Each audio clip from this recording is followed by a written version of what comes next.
Here's an example of a completed lighting survey.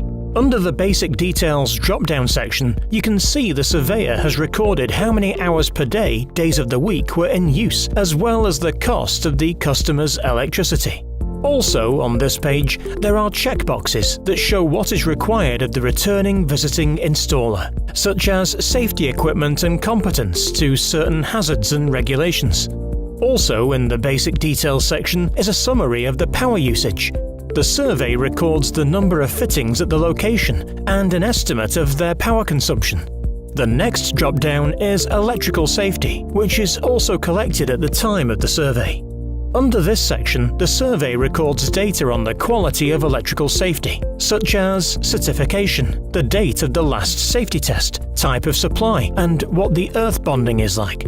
The next drop-down option is the floors. In this example, there are 2 floors. Floor 1 has 9 rooms and Floor 2 has 5 rooms. If we open the first room on Floor 1, which is a lighting store, we can see we've collected information regarding that particular room. We know the square meterage of the room. We know things such as reflective value, the percentage of light used, the percentage of times the lights are used within that room, and we know the height of the apex and the height of the eaves, all the information that was collected at the time of the survey.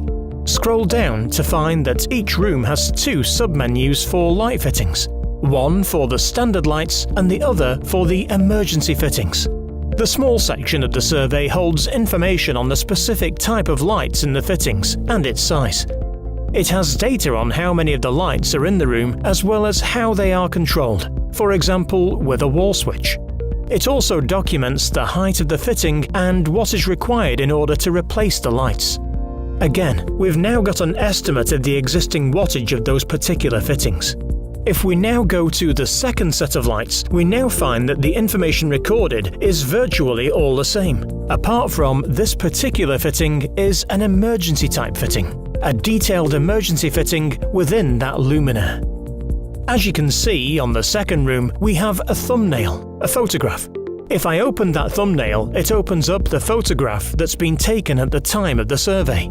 You can scroll down to check the information for all the rooms, different types of fittings, and the related information that are recorded. This particular one is an LED type fitting, and it's 1800mm in length, and you see it's one fitting and it's 53 watts per lamp.